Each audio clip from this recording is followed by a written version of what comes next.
Thank you. You can please be seated.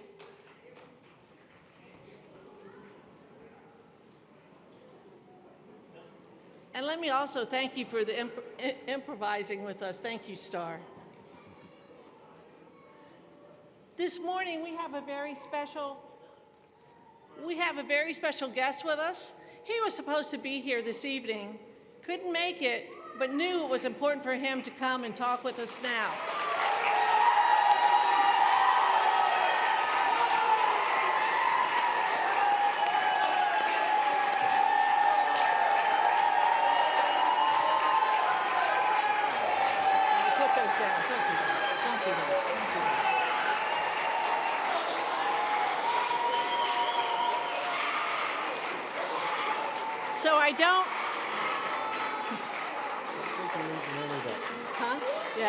So I don't think he needs an introduction, but for those of you who are still standing, please sit and let's welcome Governor Ron Desantis. Thank you, sir. Thank you. Well, good morning. How y'all doing? Well, it's great to be here to kick off the 24th Annual Family Cafe. This is the nation's largest cross-disability event, and we hope that you take full advantage of everything that you have here and the resources that are available to you. I can tell you the state of Florida 100% believes that you all have God-given talents and the ability and capacity to do great things for our state. So God bless you all.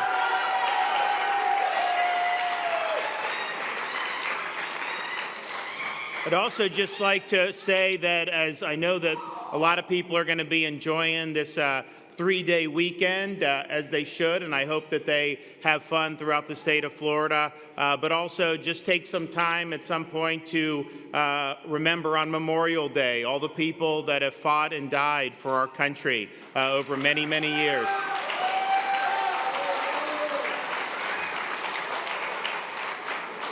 You can have the best ideas in the world and the best principles, and you can write it down real nice on a sheet of paper, but the bottom line is, unless you have people that are willing to put on a uniform and stand on the wall and risk their life, and in these cases give their lives, a lot of those principles will not amount to much. And so we would not be here today if it weren't for so many people that have given the last full measure of devotion and service to our country. So we remember them.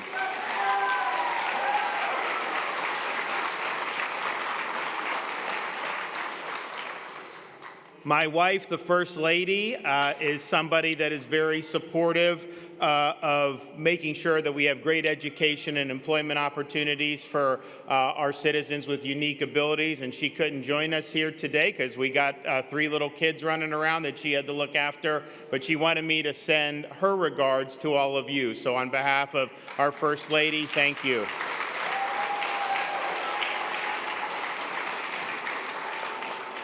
And we both believe that our education system in the state of Florida, as well as our economy, need to be opening and welcoming to everybody with disabilities. And these folks, some of them here throughout our state, have done incredible work for a lot of great companies throughout our state. Some of the biggest companies in the world are able to employ very productively folks that have disabilities. And I particularly am proud of some of the companies in our state, like Publix, who has worked really hard to make sure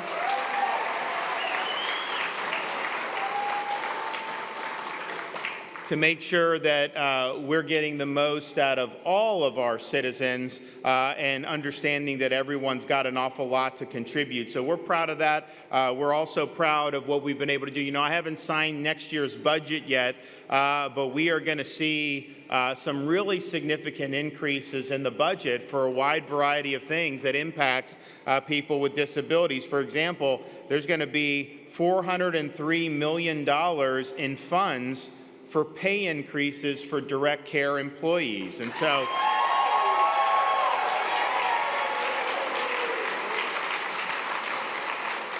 and that will not only provide people well-deserved compensation who are doing a good job. It'll help us recruit more people to be servicing these really important initiatives. We also, APD recently secured more than $500 million for home and community-based services providers, which is the tip of the spear and very, very important. So we're going to continue to work with them. And so with our, not just APD, but our other state agencies working together, as well as groups like yours, we've been able to make an awful lot of progress. And we have some folks here today that I'd like to recognize for some of the great things they've done. So first, I'd like to highlight John Paul Rodriguez of Winter Garden, who goes by JP. Where are you at? Are you here? There he is. All right. Thanks, buddy.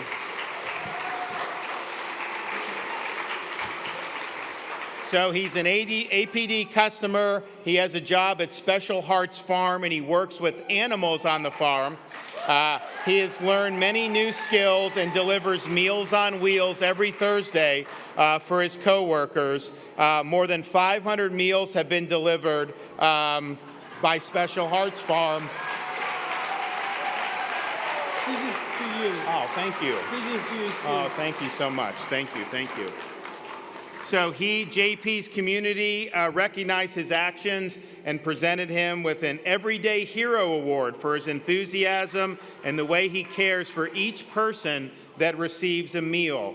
He was also named Everyday Hero of the Year for his passionate services, and they do not hand out these lightly, and so I know that your family and friends are proud of you, and so is the state of Florida, so great job. Thank you. Yeah, of course. You can stay if you want. Okay.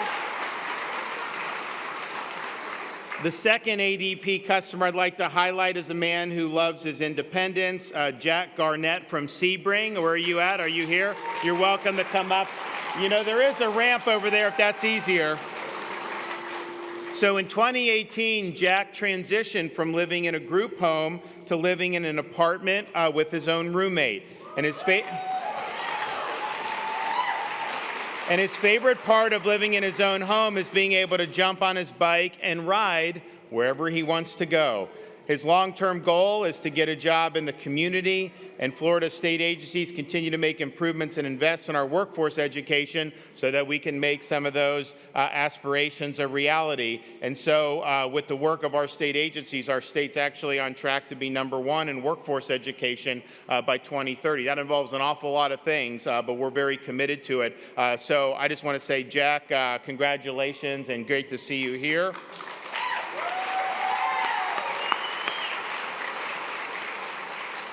We have Elena Levy from Sebring, APD customer, and she works for Winn-Dixie.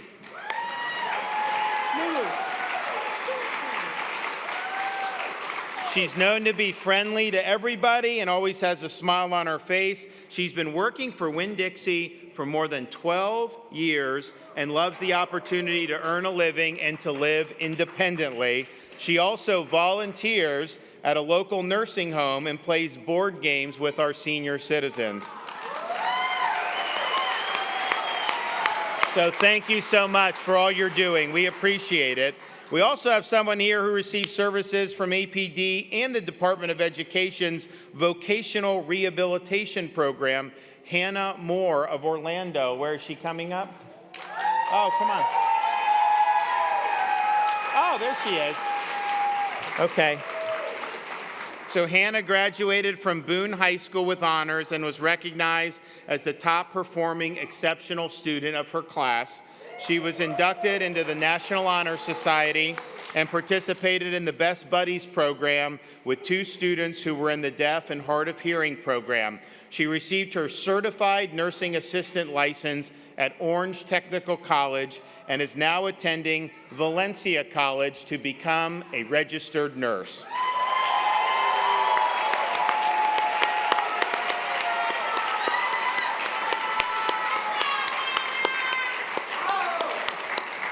And her goal is one day to become a genetic counselor with the American Sign Language certification. And judging by her track record, I'm sure she's going to be able to realize that aspiration.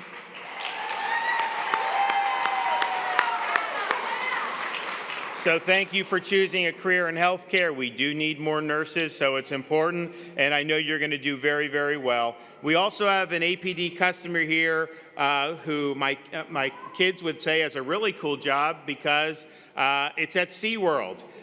Aaron Maciars, where are you? Okay. How are you? Good to see you. Thanks so much. Aaron's a dedicated employee of the company and has worked there. I mean, honestly, she looks a lot younger than this, but she's worked there for 26 years. So congratulations. Yeah, of course, of course. Now, APD introduced to her employer by the Quest program and then hired by SeaWorld. Not a day goes by that Erin isn't happy, content, and excited about going to work. She also loves sports, especially swimming, basketball, and volleyball. And I can tell you, there's a lot of things we do with our, I have a 5, a 4, and a 2-year-old, and we brought the 2 older ones to SeaWorld probably about 6 months ago, and they got to pet the dolphins, they got to see the penguins, they got to feed some of the other things, and it was really, really fun. And so you guys do a great job at SeaWorld, yes. And thank you so much. We're really proud of what you guys do.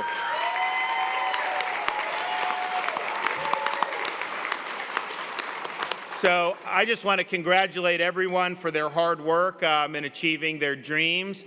Thanks for everyone else who participates in all the different initiatives and programs that really, I think, shows that in the state of Florida, from the scholarships we offer, the parents with the school-age kids, to all we do with employment, you know, we really, really appreciate all that our folks with unique abilities have to offer, and it's really, really important. So thank you to Lori and your team for working so hard to put on this event, as you've done for many other times. There's a great amount of resources that are available and information that will allow you to work with our state agencies to help you reach your goals. So I'm excited to be here today. I know I was supposed to maybe do it at night, but you know, I've got to go help my wife with our kids, and so thank you for letting me come in the morning. Yes, of course. But we will continue to work very hard on all these things, and I think we're going to do a photo with everybody up here, so we'll get that done. But thank you all, and God bless you all for all that you've done. So where do you want to do the photo? Okay. Okay, yeah. So I'll get... Thank you, Governor. Thank you all. Thank you very much.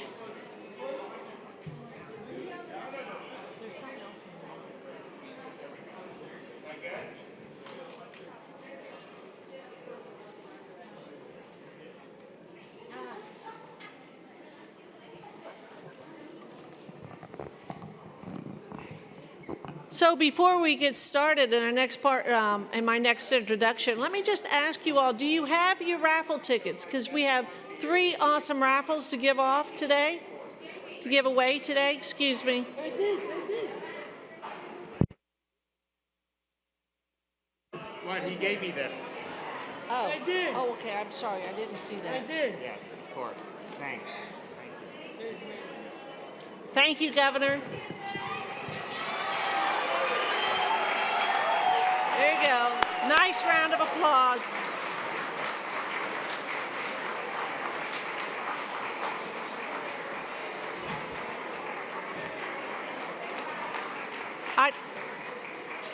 You ready to go? We're going to run out of time, and we're running live. So at this time, I'd like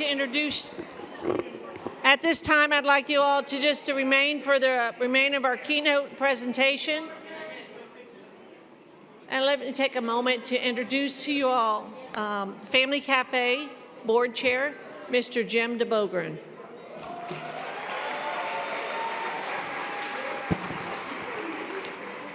Good morning. So nice to see you all.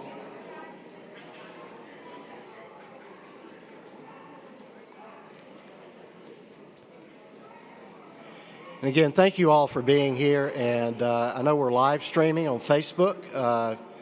So welcome to all of you for our annual Family Cafe. It's a pleasure to be here. It's a pleasure to be here in person with you guys, and we're happy to have you.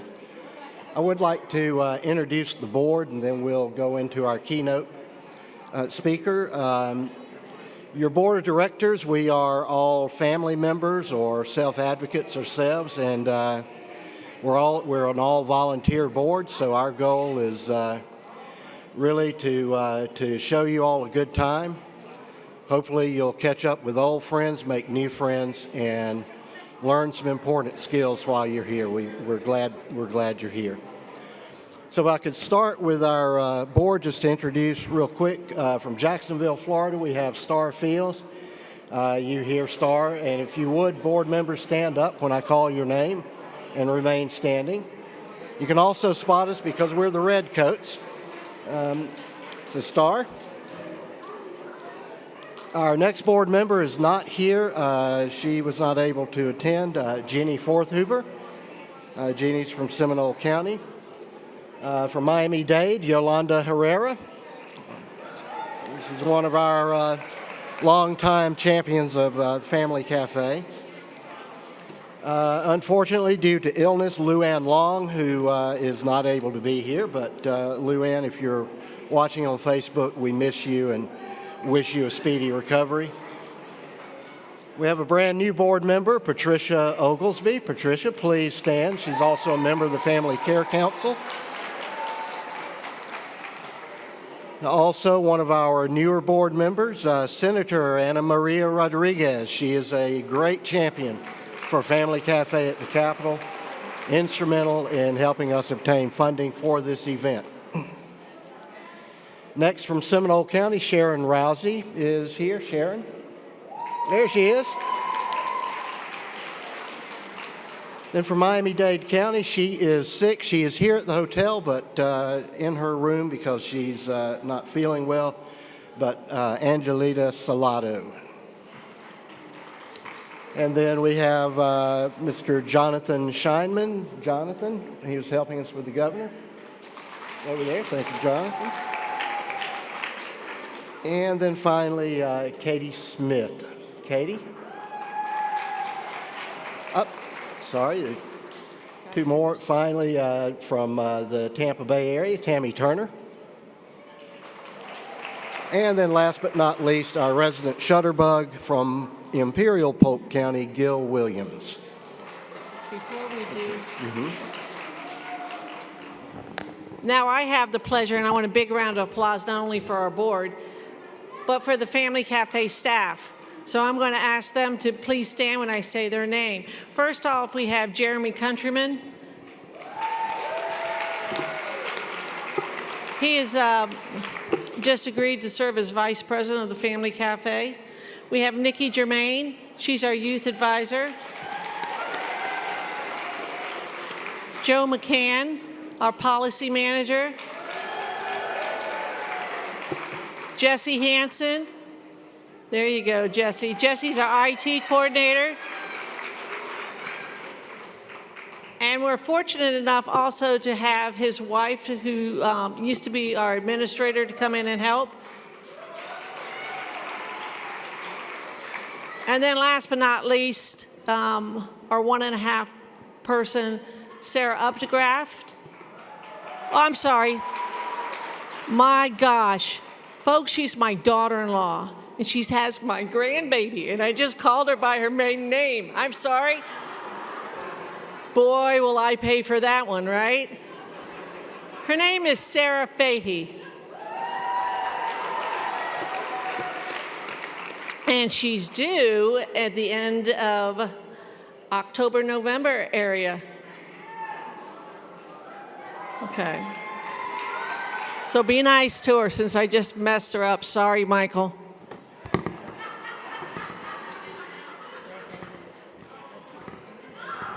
All right, thank you. And let's give a round of applause for this staff. They are very hardworking. They're hardworking all year round, but especially this time of year, we get our pound of flesh out of them. So thank you all.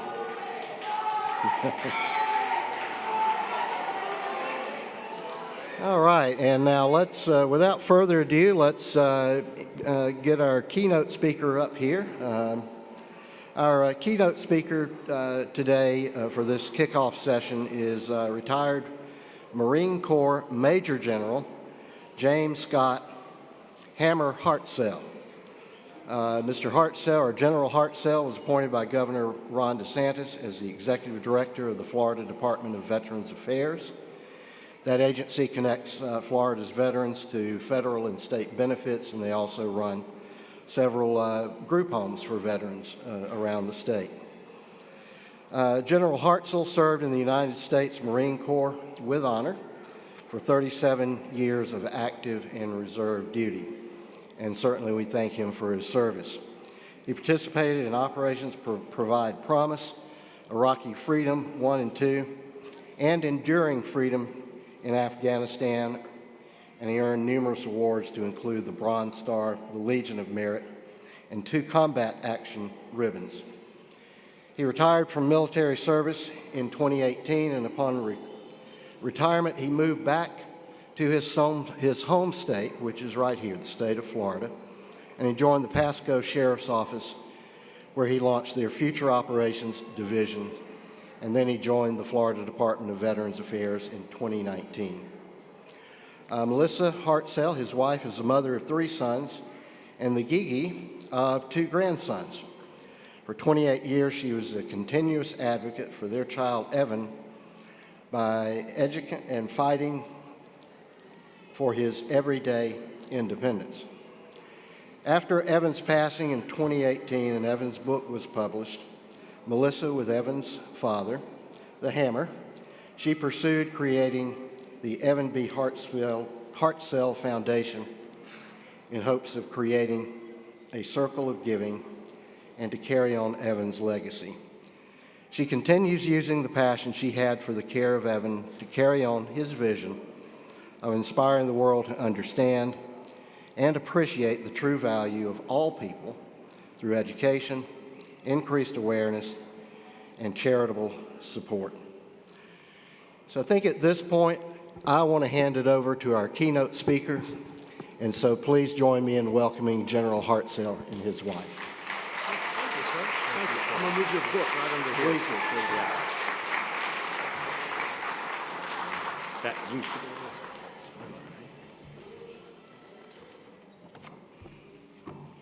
Got to get my props together up here. All right.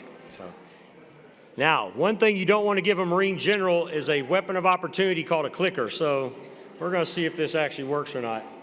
They've got the first slide. That's a good beginning. So it's my honor and my privilege to be here with us today. Melisa and I had 3 boys. I call them duty station babies. Every 3 years we move. I go away, come back from deployment. 12 months later, so give it take a few months, we'd have a baby. Our second son, Evan, was born with muscular dystrophy at birth, congenital muscular dystrophy. Being on active duty, we didn't know what to do. Many of you might remember things before such things as cell phones, before the internet. How did you find information back in the day? Yellow pages. Calling someone and saying, have you ever heard of? Asking a doctor who didn't know what they were talking about because they just weren't familiar with the type of disease that your child was dealing with. You've lived it. We see it here amongst us this morning. So that's what we weathered through. We jokingly say we winged it better than anybody else around us as parents. And what I was asked to do about a year ago was to come and talk about our Florida Department of Veterans Affairs and what we do for veterans with disabilities, how we take care of our disabled veterans in our great state of Florida. And I've got a few slides to talk about that. But in that workup of me talking about that and what we do for our veterans and military members and how families interact, they found out that we had a child with muscular dystrophy, that we lived this life. Our son Evan passed away 4 years ago. He was 28 and a half years old. He came to the family cafe 7 years ago. We had no idea what it was. We didn't know what he did. He went with his nurse. He drove over. He came back so excited about what he learned here. And we were excited just because Evan was excited. And he talked about all the opportunities that he could have found from here. And then we didn't think about Family Cafe after that. And then I got the call to talk here, and I started doing research, and I realized this is what Evan was talking about. And so that's why it was fascinating and inspiring for both of us. So you'll get a little bit of the head stuff from me. You're going to get the heart from Mom, right? That's how it works in our family, right? So in the Florida Department of Veterans Affairs, we take care of our veterans and their families who have disabilities. We focus on that. I looked at the program here, and there's tracks, which I think is a great way of looking at what we, as families with those with disabilities, need to know and understand. And those tracks really align with what we do for our veterans and their families with disabilities. Tracks like advocacy, inclusion, employment, assistive technology, confronting adversity, traveling, independence, quest for rest within the family, sibling rivalries, sibling understanding, all those things happen to veterans who have disabilities. And so I'm going to show you some facts and figures about that. And I'll talk about my passion for helping our veterans. My veterans who have disabilities in the state of Florida, my boss is Governor Ron Desantis. He appointed me.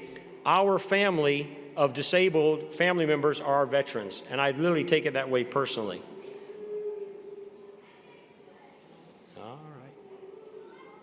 Oh, green makes it go. How about that? All right. I'm trainable. I'm still trainable. So Melisa and I are both Florida born and raised. We're from here. This is our state, right? And we have two presentations to give you. One's about veterans with disabilities, which will be interesting and informational and networking.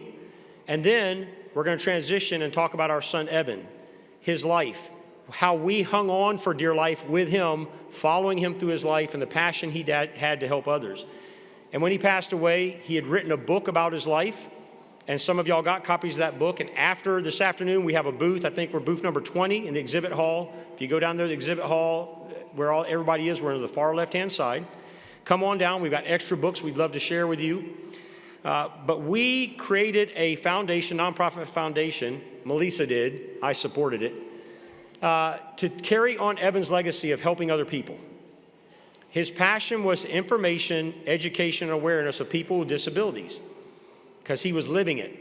He had his undergrad in psychology, St. Louis University, undergraduate degree, and he was getting his master's degree. And he was in an accident in his wheelchair, and because of the complications with his lungs and other things, he didn't survive that accident. But Evan is inspiring. He is influencing, and he is connecting more right now today, I feel, than he ever was while he was with us on this life. And he's free in heaven right now. That's how I feel. So, yeah.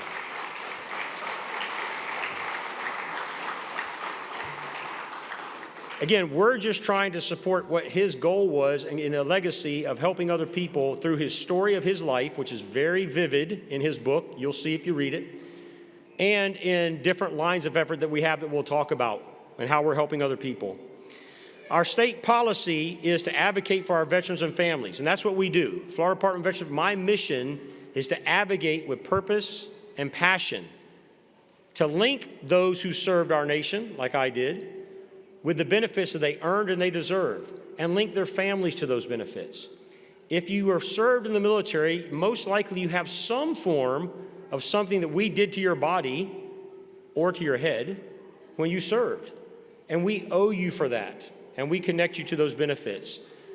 We are the premier point of entry to access those benefits, and that's what we do. This is where we're located. So if you look at if you can see the screen, we have 9 veteran nursing homes, state veteran nursing homes, where we take care of our older generation of veterans, World War II, Korea, and even Vietnam era veterans now, spread across the state. We'll have 2 more coming in the future years. Florida has more state veteran nursing homes than any other state in the nation. We won the COVID war in our nursing homes. It was a war, and we won it. And we're open for family members to come and visit their loved ones so they're not lonely in the nursing homes. All of those veterans in those nursing homes have disabilities, and we take care of them with passion. Part of also of who we serve is the numbers. So Florida really has about the second, it's close to us and Texas are about the same, but the third largest population of veterans in the nation. 1.5 million veterans live in our great state. If you're a veteran in this room right now, or if you're married to a veteran or spouse of a veteran, would you please stand up if you can? Raise your hand if you can't. Please stand. Veterans, thank you, thank you, thank you. Thank you, sir. Thank you. You see that we have over 750,000 that are over the age of 65. We have a lot of taking care to do in this great state. 24,000 from World War II. Think about that average age right now, close to 100 years old. And we take care of them. The Korean War veterans, Vietnam-era veterans, almost 500,000 Vietnam-era veterans live in our state with their families, and we work to take care of them. We have 164,000 women veterans, the largest number of any state in our nation. And I have a passion and a purpose this year and the coming year to connect our women veterans with the benefits they earned because they deserve them. It's something that I am going to double down on and work hard on as we move forward. More numbers. Our disabled veterans, the specific population that we're focused on here, is what we're doing with the Family Cafe. I should say, the Family Cafe, like I said, is phenomenal. It's amazing what we've learned from Lori Fahey and others. And as a state representative that works for our great governor, Ron Desantis, a Navy veteran himself, I'm going to do more in Tallahassee to support you, our families, and your loved ones with policy and practice any way that I can. You have an advocate in Tallahassee because we lived this with our son. So you know I'm here for you, and I just wanted to share that. I'm supporting Family Cafe.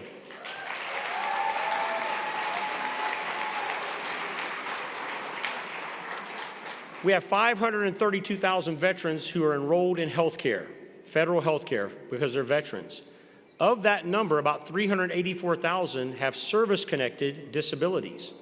That's a lot of people in the state of Florida that have a disability. Some are minor, some are major, some are life-threatening disabilities. A lot of those disabilities are physical. Some are cognitive. Some are emotional. And that's what we do to try to help all of those different areas. It's the passion that we have. Of note, sadly, we have 10,000 veterans living in the state of Florida who are amputees. They lost their limb in combat or in training, but they're right here amongst us in our state. And we have to do more to provide access, inclusion, advocacy, their voice, everything that we all fight for our loved ones with disabilities as well.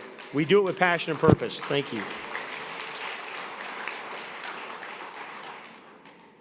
My benefits and assistance group. So I have veterans. You have to be a veteran to work for me in this department. They are the ones across Pensacola to Key West who connects a veteran to the benefits that we earned.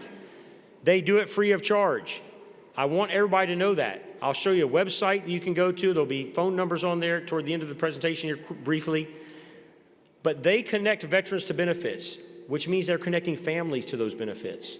Look at the numbers. In the year before COVID, so let's say normal work year, we served 130,000 veterans in the state of Florida with new benefits, things that they didn't have before we spoke and connected them to those benefits. That represented over 600,000 specific unique services that we provided those veterans, which means we brought $133 million from the federal government into Florida, into our veterans and families' pockets to be spent in Florida. I'm happy about that. I want that federal money coming to Florida to be spent in our community. There's more veterans moving to Florida with their families than any other state in the nation. You wonder why? Because we are the great free state of Florida. There's a reason why if you're a veteran, you want to live in our state, and you're proud to do so. More are coming here. Many of those veterans have disabilities. So my work is only tripling and quadrupling what I need to do to help those veterans.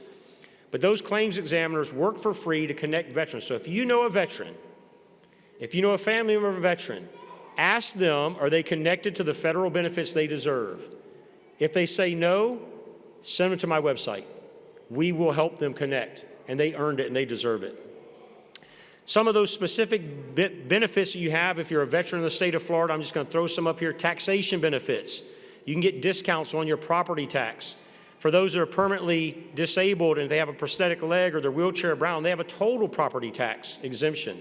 Most Florida citizens don't know this. Some veterans don't know this. Please talk to veterans, tell them to connect to my website so that we can help them. Education. The state of Florida provides post-secondary college VOTEC education, no charge, to those family members, surviving family members of those veterans who are 100% permanently total disabled. Okay? Great benefit for those veterans. Motor vehicles. You don't pay for a driver's license if you're a 100% total disabled veteran. Remember how many there were? 55,000 of those in our great state. If you're in the toll booth and you're going through and you're in a handicap accessible van and you're the driver and you can't reach the toll booth and you're a veteran, you don't have to pay. There's a placard you can get. Let people know, connect to my website so we can help you with this. On and on, there's all kinds of things. Free parking at meter spaces for those who have those DV, Disabled Veteran License Plate. And I call them DVs because they're distinguished visitors to my state, and they're disabled veterans. They are DVs, all of them. Employment. If you're a veteran with a disability, you have a higher point percentage in that interview in the state of Florida when you interview, when you do your interview for a company. You get extra points. Doesn't mean you'll get the job, but you have more in your interview added because of what you've done for our great nation. And then recreation, a lot of things are no expense to our veterans because they served our nation, they kept us free and allow us to go out and do the fun things outdoors without fearing for our lives, and like some other countries have to deal with. So that's the website, www.floridavets.org. It had to be simple because I'm a Marine, okay? floridavets.org. Go to the website, there's phone numbers, there's different things you can find there, how to connect to your benefits that you earn and deserve. But again, you may not be a veteran, but you know veterans that you go to church with, that you're in school with, that you're in your neighborhoods. You may see them in the grocery shopping center and they're wearing that cap. Make sure they're connected, because that's the passion I have, is to do that. Now, I learned a lot of that as far as doing something for others despite whatever issues I was dealing with from our son, Evan. And we're going to transition now, and I want to show a video. All right, this video is something that Melisa put together. We did a book launch last year, and it's about 7.5 minutes, but I guarantee you will not get bored. There will be some tears. I'll have a few. But this is about our son and what we did and why we created a foundation to carry on his passion and the legacy of helping other people. If you can play the video, that'd be great. You are my compass, Evan, and without you, I feel lost. Because I can, son, I will get your story out to the world. I will be your voice, and people will know the incredible young man I loved for 28 years. I know they will be inspired, as I was for all those years. I am so fortunate and lucky. God gave me you to care for. I only hope that I blessed you as you blessed me. I love you, son. But Dad, he's me again. Yes, I know, it's you again. Bye. You ham, bye. You know, when Evan was born, we had no idea what we were in store for. Had no idea that he would have a neuromuscular disease, that he would be challenged the way he was for so many years. And we were told that we wouldn't even have him after the age of 12. So the fact that he lived to be 28 was such a blessing for us. And when he grew up, he was just this little ball of fire, right? He got his first wheelchair when he was 3. And if you can imagine a child who never had that freedom, typically they're walking at 1, never had that freedom, and then all of a sudden, at 3 years of age, had this motorized vehicle. And he took off, and he definitely earned his nickname Speedy. Later on, when he was in a fraternity, he earned the nickname Lightning because he just was gone, right? And we were just so thrilled to watch him take that. It was like his first step at the age of 3. And to watch him be able to experience that freedom was awesome. And he just never stopped, and he just inspired others as he went through life. And I would tell him when he was younger, I mean, as he got older, maybe in high school, middle school to high school, I would tell him, you know, Evan, you're going to inspire people by the way you live your life. And he would get so mad at me. And I don't want to inspire anybody. I don't want to. How can I inspire anybody just by getting up and getting in this chair and going to church or going to school or whatever I'm doing? And I said, you are. I said, you have that power to inspire people, and you're going to. And he would get so mad. He would roll off. And But I told him that regularly because I just thought that he needed to know the power that he had within him. And he did. You know, Evan had such an impact on so many of us, especially me as a dad, as a father. And Evan would write letters with the help of his mom and nurses and others. And he was about 14 at the time. And he sent me a poem that he had written about me. And the poem is actually published on page 47 of Evan's book. And Evan's inspiration helped me, but also helped those around me. And I want to read his poem. This is a poem that sounds like a rap. My dad's in Iraq, and he's busting a cap. He's a hard-charging and motivated Marine. You wouldn't believe all the things he's seen. He rides in a Humvee in the desert through wind and rain. Get in his way, and he'll cause you some pain. He's traveled all over many lands and seas, protecting the freedoms of you and me. He's camouflaged from head to toe. Where's my dad? I don't know. But if you happen to find him before next year, tell him I love him and miss him back here. So, Evan, I wanted to say thank you for the poem then, thank you now, and it still inspires me. Love you, son. Can you feel the love tonight? You needn't look too far. Sitting through the night's uncertainties, love is where they are. Home to me, it feels like home. And to me, it feels like I'm all the way I belong.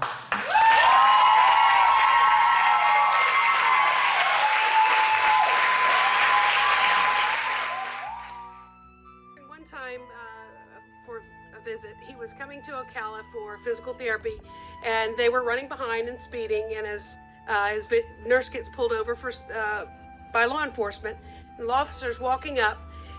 Evan starts faking a seizure by making his ventilator alarm go off, which he could do indiscriminately.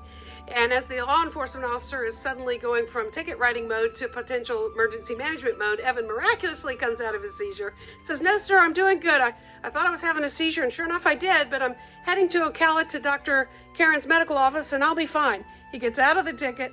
As he's telling me this story in physical therapy, I'm like, "Evan, you can't make up stories like that to law enforcement." And he's like, "Hey, Karen, what are you talking about?" I said I was coming to Aunt Karen's or Dr. Karen's medical office, and where am I? And I'm like, "Evan, there's so many ways of wrong, but definitely funny." And so typically Evan, he had the best sarcasm, usually harmless. He had great stories. I miss him calling and singing to me all the time. And I forever feel blessed to have been his aunt for 28 and a half years. And Evan Bradford Hartsell, I love you very much and miss you, buddy. My son, life changed in a blink of an eye. I miss you, son. My heart aches to see you again, to hear your voice one more time, to hear you yell out from your room as I walked in the door, "Hello, darling." I miss our epic conversations. I miss our colorful debates, but always in love. I miss your quick wit and warped sense of humor. I miss the out-of-the-box way you looked at life. I miss your compassion for others and protection of those who you saw as weak, whom you felt needed your strength. I miss your fierce protection of me. No one, and I mean no one, could mess with your mama, or you would pounce without hesitation. I miss your strength, so much stronger than most I know these days. I miss your passion of your beliefs and your perseverance to fight for those beliefs. I miss your faith in me. You truly thought I was unstoppable, and there was nothing I couldn't fix or do. You gave me the strength to endure things I never thought possible, son. You taught me patience, son, patience for myself and others. Oh, how you had an abundance of patience. I miss you singing, always singing, made me smile from the other side of the house and brought me so much joy. You endured so much, son, emotional and physical pain, and you did it with such grace and some spiciness and a whole lot of stubbornness. I miss your love, son. I miss my friend. As you can see, I'm sitting in front of a lot of Evan's things. This is what I call my studio, and I just wanted to share that with you. Thank you so much for listening, and thank you so much for either reading his book, buying his book, or being a part of his life. He truly was an inspiration to all of those who knew him, and continues to be an inspiration to those who read his book and share in his life story. He was just an incredible young man, and he talks about all of this in his book, and I just wish you would just order the book and read it. I think that you would get something special out of it. Everyone who reads the book goes away with something different, which is incredible, which tells you he wrote this book and just touched so many lives, and will continue to touch people's lives just in the way he lived his life. So thank you. For more information about the Evan B. Hartsell Foundation, to make a donation or order books, please go to evanbhartsell.com.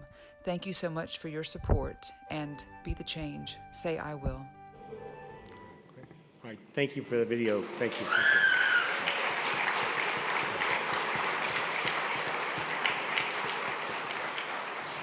So you can see that young man that was in the wheelchair by the black, beautiful pickup truck that I got right before I went on deployment. And I get this video, and I'm deployed overseas in a dangerous area, and I get the video. I'm looking at the truck saying, get that wheelchair away from my truck. It's too close. You know, but that's the motivation that Evan brought to me that kept me going. He taught me leadership. He taught me command presence. As Melisa said, he taught us patience. I'm a better leader as a general officer. I'm a better leader in our state of Florida for our Veterans Affairs because of Evan Hartsell. His legacy lives on, his life lives on through us, and we have a passion for him. Now, when I was doing all those interesting things, sometimes not too fun, sometimes fun, overseas, routinely, over that 37 years, who was taking care of the home front? Right here. Y'all all know. Mom was. I was talking earlier, you know, I got all those ribbons and badges for fighting in wars and for campaigns and for service and achievement.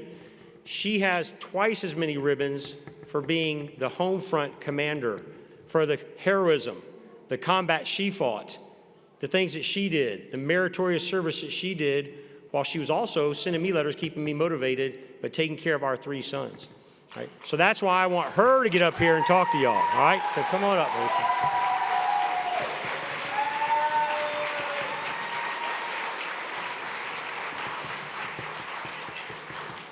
Whoa, that's hard to follow. I always get emotional. Just want to say, first of all, good afternoon. Thank you so much just for the opportunity to be here. Thank you for Lori and for the staff who has put this weekend on for us. It's a lot of work that goes into this, and I am so appreciative that I have an opportunity to stand here and just share a little bit today about our experiences as a family, as raising a child who was differently abled. We, like you said, we were winging it most of the time. It was on a wing and a prayer, pretty much. But let me see where we're at here. Okay. All right. So there we go. All right. From the moment Evan was born until he was 28, we pursued critical services and Evan's right for independence. As Evan grew up, we were challenged every bit of those 28 years for Evan and for his desire to be given the same opportunities as others his age. I remember Evan and I talked often about the fact that even though his dad was a Marine and he actually went to war, that we fought our own battles on the home front. I joked with him often that I had my flak jacket, my helmet, and my weapon on the ready constantly to go to war against nursing agencies, against agencies with issues with wheelchairs, whether it was the IEP program, the school system, you name it, doctors, therapists, it was always there. I always had him there at my feet, ready to put him on and go to war for him or for our other sons or the family. We were challenged for 16 years, for the first 16 years, but we had no idea the battles that we would face after Evan turned 16. In July of 2005, I put Evan's dad on a plane to Thailand that morning, and Evan had just returned home from his week of camp, MDA camp. Now this week of camp, it was like every holiday rolled into one. He looked forward to this camp all year long, and he came home exhausted, but he was so happy. The boys and I talked often that every time their dad went out of town, the family experienced a traumatic event. It was constant. And this was no different. That evening, Evan went into respiratory failure. It took Scott 3 days to get back home from Thailand as we sat in a hospital, not knowing whether our son would live or die. And after we spent 6 weeks in the hospital, we left with a ventilator in tow. This was a whole other ballgame. After returning home, we had an adjustment period of 2 weeks of 24-hour nursing care. After 2 weeks, our insurance company started reducing those hours until we were left with only 8 hours of nursing care a week. With little medical instruction, Evan's dad and I were now responsible for our son who was on life support. We were concerned that we could not provide the level of care he required, and this was overwhelming. We were living in Memphis, Tennessee at the time, and we were completely lost where to turn for help. Well, I got on the phone, started making phone calls because there was no internet, we couldn't Google anything, so I started making phone calls. And I found the state agency, it was Tennessee Care.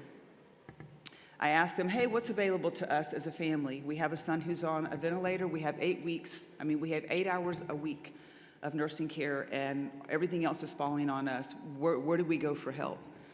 The representative gave us options. She said, we have options. First of all, let's put you on the waiting list. I was like, great, put me on that list. I said, well, what does that mean? She said, well, you're gonna be number 802 on that list. I said, okay, what does that mean? How quickly does the list move? She said, well, if you're lucky, you may see some services in about 5 years.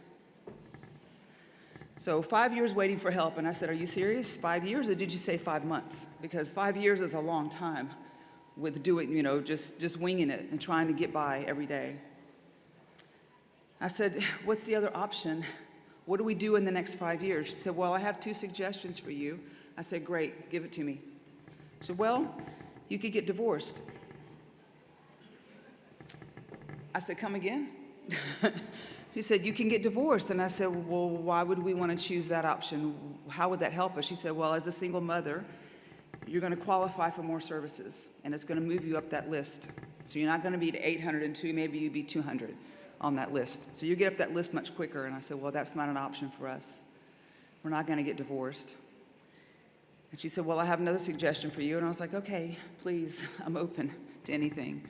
She said, well, you can quit your job, because we both worked at the time.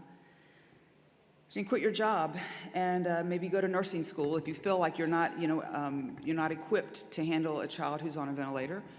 Go to nursing school and get that medical degree that you need, or nursing degree that you need, and then you can care for your son full time. Well, I hung up the phone feeling completely defeated. We both worked, and apparently we made too much money to qualify for really any real services in the state. But we made too little to pay out of pocket for any services for nursing care. So here we were, trying to deal with a son who was on life support and trying to make it work. Now, Evan was our middle son.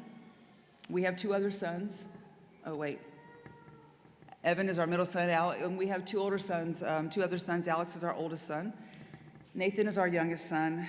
And we were challenged as the boys grew up, meeting their needs as well as Evan's.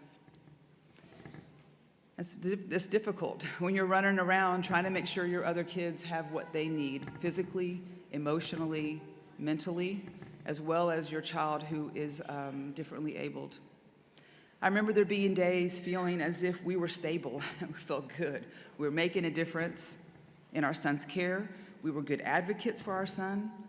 We would win small victories, such as the school system trying to continuously put our son in a special education classroom. We fought every single year for 12 years to keep him mainstreamed into a classroom because we felt that's where it would benefit him most. Then there were other moments that I felt less victorious, when I would find myself in a closet crying in a pillow because I felt so overwhelmed. And I didn't want my boys to see me upset because maybe their dad was out of town and I was the only one on the home front. I didn't want them to see me upset. I didn't want them to see me that I was weak.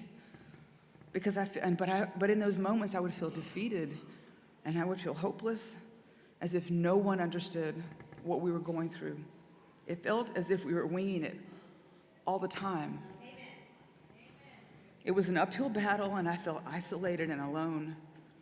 And our family and friends didn't truly understand what we were going through because we didn't really talk much about it. We just executed.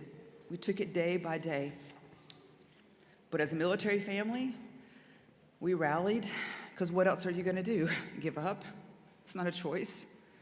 We rallied, we were resilient, and we took on this challenge we had so many other times before, but it was difficult. This was after 9/11. Evan's dad was gone a lot with military duties, as well as now he had a civilian job. So he had the stresses of his own. And I was left on the home alone for weeks, months, year. Sometimes, I believe at one point it was 2 years, or 15 months to 2 years. And it was difficult. I mean, I literally had no support.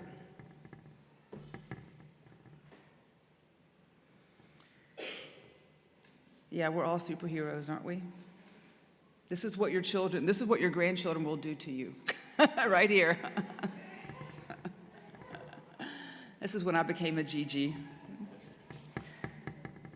I'm sure many of you have felt the same way, have felt alone, but you simply make the best of the situation. But the fight is exhausting, physically, mentally, and emotionally. Our family searched for resources through the years, and survival mode was constantly on. This is no way to go through life. We are so blessed this weekend to be exposed to so much support and help, and I wish we had this when Evan was growing up. I want to thank Family Cafe for the support and access for resources they have created. What an amazing organization. Thank you, yes.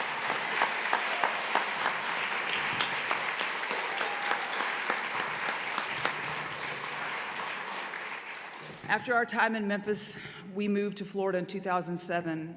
Evan had just turned 18, and for the first time, we would be getting help through our insurance company for nursing care. After receiving 24-hour nursing care for 2 years, we received a letter in the mail. Evan was no longer eligible because it was determined that nursing care was not medically necessary. Have you ever received one of those letters? Yeah. Even though a ventilator is life support, and Evan had not miraculously healed, get this letter. I was like, what do we do? I had no idea where to turn, what to do. Well, the only thing I knew was what I've always done is research and get on the line and start making phone calls. I spent a good part of the next day calling attorneys. I think I called 25 attorneys' offices. I spoke to a good dozen, and I told them my story. This is what's going on. And each and every time they were like, I'm so sorry you're dealing with this. I'm so sorry you're going through this, but there's nothing we can do. Call after call. It was very discouraging throughout that day. So the last phone call of the day, I spoke to this attorney, and she told me the same thing. I told my story, and she said, I'm so sorry, there's nothing we can do. She said, but I'm going to give you a piece of advice. I was like, God, I said, I will take anything at this point. She told me, you need to appeal this decision. She said, because it can buy you some time. Evan was 18, and he had gotten services for 2 years, so we were actually 9 months from his 21st birthday at that point. And with him turning 21, it would put him into a new category. He would be able to receive benefits and opportunities that he had not been eligible before. So because we appealed, the insurance company had to continue our services for those 9 months that we appealed. I appealed. Every appeal we had, I used it up. Well, we got to 1 week from his 21st birthday, and we went to court. Well, guess what?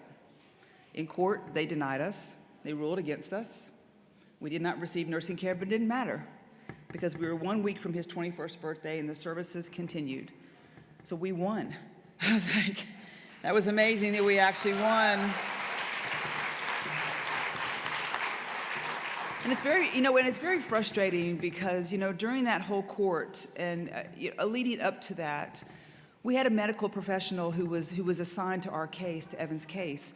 We sent him everything, pictures, documentation, everything, as I'm sure others have as well, have gone through this. And come to find out, in court that day, here was an OBGYN who was giving his medical opinion on our son who had a neuromuscular disease as well as lung function issues. So we thought a pulmonologist, after all, or a neurologist would actually look at this file. No, it was an OBGYN. So not only was our son a male, but also had all these other issues. So so basically, the medical opinion was the opinion of the insurance company, not really so much the medical professional, which was very discouraging. But it didn't matter because we won. Moving on, right? Why do I share these stories? Because this information, this experience, and I have so many more, as I'm sure you all do, you don't read it in a book. You receive this from other parents. Everyone here is going through or has gone through these experiences, but you figured out how to make it work. And that's why I encourage you all this weekend to share your stories. Talk about your challenges, talk about your victories, because we're all here this weekend to help each other not feel alone and isolated. Family cafes, an abundance of resources. Everyone in this room has experiences. We share a wealth of knowledge is here this weekend, and my hope is that we meet as many people, attend as many breakout sessions as we possibly can, ask as many questions, because there's no playbook for what we deal with daily. What we share with one another this weekend is invaluable. By sharing with others, we grow together, and this is how we bridge the gap between services needed and resources that are available to us, and maybe like our family, we're not aware of. Unfortunately, after a 28-year battle with neuromuscular disease, our son Evan passed away 4 years ago in 2018. But through his foundation, we continue our efforts to educate and help others as he did for his short time on this earth. We would like to take a few minutes just to share a little bit about the foundation and a little backstory about the book, his book, Abled in a Disabled World. Many of you were given a copy as you walked in today. It was written by our son. Evan worked on his book for almost 3 years. He finished his manuscript just 2 weeks before he passed away. It took us 9 months to find a publisher, Curry Brothers Publishing, who actually understood the heart of Evan's book. That was important to us. And then his dad and I worked for over a year with a publisher to create what you're holding in your hands, many of you have today. Evan truly saw the world as disabled because he felt the world only saw his wheelchair and not his true value. In his book, he recounts many experiences throughout his life, his challenges, victories, his struggles with depression. And I'm so proud that he was very vulnerable, raw, and courageous, and he uses a lot of humor, sharing his life experiences and hope to help others.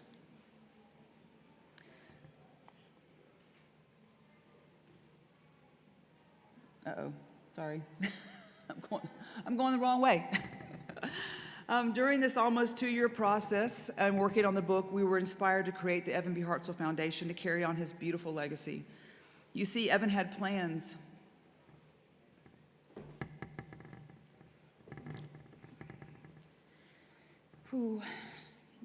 He had dreams for his future. I'm sorry.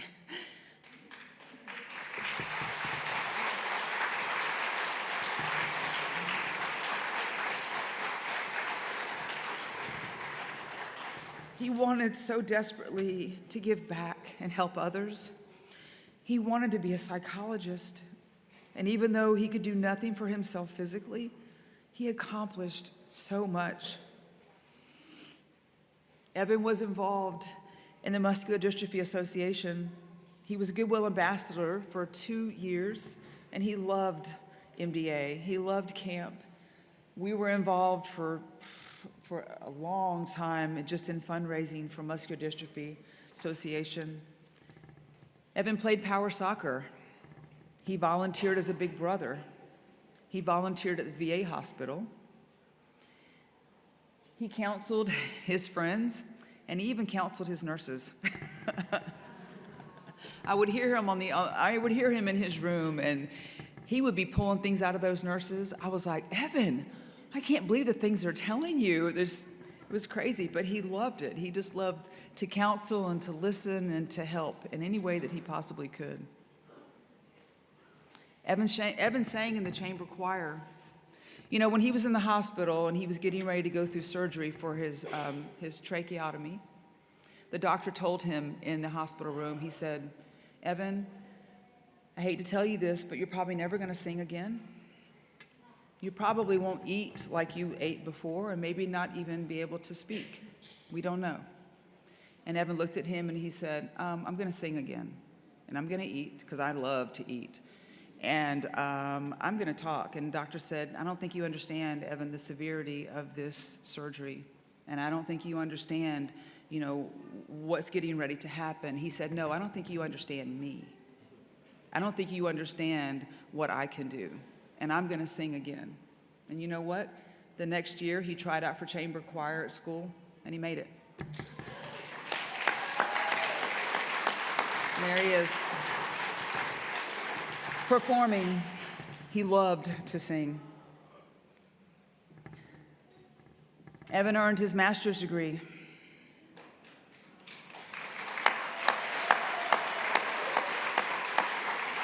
You know, it took Evan almost, I would say, 9 years to actually get his bachelor's degree.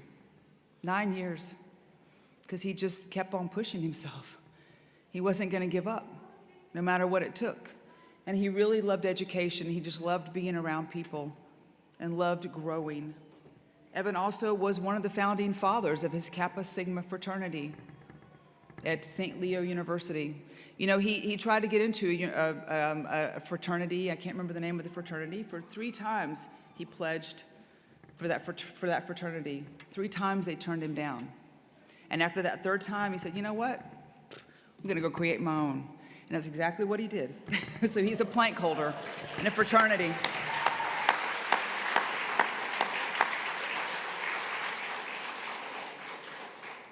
The Evan B. Hartsell Foundation is young and striving to continue Evan's desire to help others through our 3 lines of effort. And I'm going to call his dad back up to just give a little bit of information about those 3 lines of effort that we're doing with the foundation. And then we're almost done, I promise. You guys have been so patient, and I appreciate it. And then we're just gonna give you some updates on what's coming. We're really excited about a few things in the foundation that are coming. And then we're gonna let you get on with your weekend. Thank you.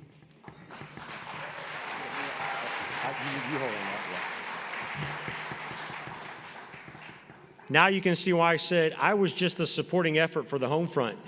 Mama takes care of things in the house, all right? And I was there when I could be there, and I just doubled down on whatever she said was the right thing to do for our kids, and it worked. You know, the book, the reason Evan chose that title, Abled in a Disabled World, she mentioned it, but you may not have caught it. Evan felt he had an ability to help the world's disability. He thinks the world's disability was not understanding people with disabilities. So he was able to help them understand what we're doing in a wheelchair, what we're doing with our voices, what we're doing with our minds, despite how we look on the outside. The world has a disability of just looking at something and making a judgment. That's natural, it's human nature, but Evan wanted to fight against that, and he wanted to train and educate, and that's why he did that.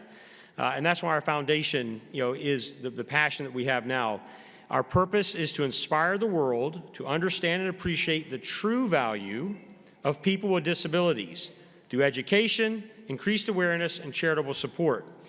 Our 3 lines of effort that we do, all the sales of the book, donations, everything that goes in, 100% goes back into helping others. All right, that's what Evan wanted to do, and that's what we do. So we created endowment scholarships. We currently have 2 college endowment scholarships in Evan's name, the Evan B. Hartsell Foundation Endowment Scholarship. One's at St. Leo University, and one is at USF, University of South Florida. Right? That's awesome, right? So we raised the money through sales and different things and donations. So now there will be college students going, and you have to, if you have a disability, you're at a higher ranking of getting on that list of getting the scholarship. If you're getting a psychology degree, social services degree, some counseling degree, that puts you up. So we have these qualifiers because we want the people, those students to get the money that need the help, that can help what Evan was trying to accomplish. So we're very proud of those scholarship foundations that we have. The second thing we have is through education awareness. While Evan was in college, because he was brilliant, he decided he wanted to create a college course curriculum. He wrote a college course curriculum to be taught in higher education on called disability awareness. Here's the laws, here's the policies, here's how you need to look at otherly able people differently. And it was a 16-week program. We put it together, and it's about to be launched in a major university in the United States of America. We're so proud of that.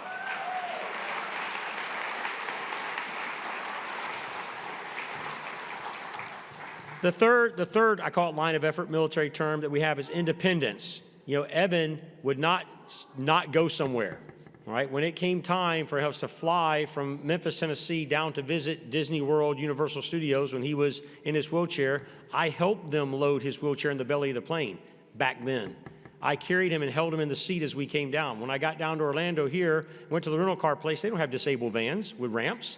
So I went to Lowe's and bought a piece of plywood and made a ramp while we were here. And guess what? Evan was so excited because he got us to the front of the lines because he was in a wheelchair, all right? He was the man. He was the man. So independence and just working around those kind of things, that's the other thing that we want to do is helping families to go somewhere. We fought the battles where, again, for probably business, political, business, whatever the reasons are, you know, Evan could go visit his friends in his wheelchair with his nurse driving. And then the nursing company said, sorry, you can't do that anymore. You can't be driving in the van with your nurse. We're like, well, wait a minute, how's he going to get to college? You know, he's not going to just, the system tried to keep him in a room. And as Melisa said, the system tried to put him into a classroom in school for people that weren't as smart as Evan was. His mind was fine. So we just kept fighting. We kept fighting. So then they were telling him that he couldn't travel. So we found another nursing agency. And we found another nursing agent. We just went through that routinely until we got, Evan just kept going. He kept rolling where he needed to go. And it worked out very well. Those stories are in his book, how he fought those fights. We found out things after we got the draft of the book that we had no idea that he was dealing with emotionally, depression, anger, frustration, because of school, nursing, traveling, all those kind of things. We would talk to him. She talked to him all the time and was a great voice with him. But then he also would hold some things back because he didn't want to bother us. He didn't want to worry us, kind of thing. That was Evan. So we found these things out, the people he helped throughout his life. So that's the foundation. That's why we're doing what we're doing, is to carry on Evan's passion of helping other people and educating. And again, there's no better place to do it. There's no better venue than Family Cafe. Again, y'all are doing what Evan's life was for. So again, thank you so much. All right. Thank you, Dad.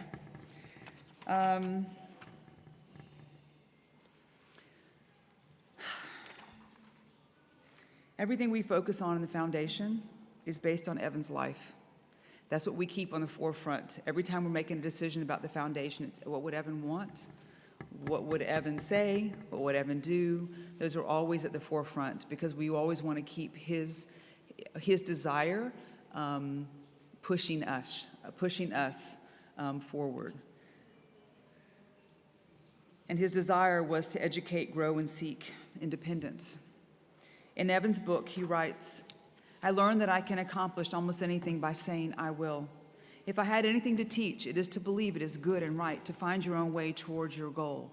Just don't give up or give in. Failure is not part of the picture. Just because we fall down on the way toward the goal doesn't mean we failed. Believe me, a brick wall is just a temporary detour. Don't be afraid to stand up for your rights. Don't be afraid to ask for help. Make a fuss. Be the storm. Be the change, and just say, I will. And you will find a way to get there from here. Before I end, I would like to give a little information about what's coming for the foundation. So we're really excited. We're going to be launching a children's book series by the end of the year, as the character is the main character in a wheelchair. You don't find that a lot. We thought that was something that was missing in our education for our children. And by targeting 4 to 8-year-olds, we can also educate their parents. So we are already signed with the publisher, and actually our oldest son, Alex, and his wife, Lindsay, are the ones who are creating this. They have our grandsons who are 6 and 8, and so what a great test pilot to be able to use our grandsons to facilitate this book. So we're really excited for the children's book. It'll be Evan's World, and the first one will be Evan Goes to the Zoo, and it shows the value, and it shows that even though you look different, you still have gifts, you still have value, you still have talents, and you can make a difference in this world, and you can do things. So we're really excited about that. The curriculum that we spoke about, spring of 2023, we're in negotiation now with an Ivy League university, which is incredible for us, for them to be able to, first of all, to be interested, and then for them to implement that into their program is beyond our I don't know, my wildest dreams. So for Evan to be able to impact students coming through the university every semester is incredible. And Evan created that curriculum based on the book. So the book goes hand in hand with the curriculum. So this is really incredible for us. Also, if you want to join us and follow us on what's going on in the foundation, I've created a private Facebook group called Evan's World. I'm very raw and real in that group. I share some struggles. I share events and things that are happening or going to happen, or what we're doing in the foundation and with our family, and just things in general that we're dealing with still to this day. And then if you want to join our newsletter, you can go on our our website, the www.evanbhartsell.com. At the bottom, there's a place you can sign up for the newsletter. Promise you won't get a bunch of stuff emailed to you. It's just for the newsletter, promise. So I want to say thank you so much for your time and attention. I had another slide, but anyways. I want to say so much thank you for your time and attention this morning or this afternoon. Sorry this took so long. Had a lot to say. I'll tell you, I'm mostly an introvert, but you give me a microphone, talk about my son. I'll have you here all day long. You know, we can all talk about our children, right? Right? So thank you so much. Thank you to Lori again for the opportunity. I'm going to give her a story. Oh, okay. All right. I might move your microphone. All right, so last thing we're going to do is, for those military people, you know that we have coins, right? All right, Florida Department of Veterans Affairs, I have one in the pocket here, and it's the coin that I only give out. I'm the only one that can give these out. It's the state of Florida. It's for those who help our families and their veterans, and especially those with disabilities. And I'm going to give this to her in appreciation for what she has done with the passion of Family Cafe. On the back, it has our nursing homes, state veteran nursing homes, where they're located. It has all, no, you're not that age. It has all the services on the outside, even U.S. Space Force is on here. I did put the Marine Corps at the top, 37-year Marine, I can do that. All right, so on behalf of myself, my boss, Governor Ron Desantis, Melisa, the home front warrior, Amazon Queen, all right? Thank you, so that's how we do it.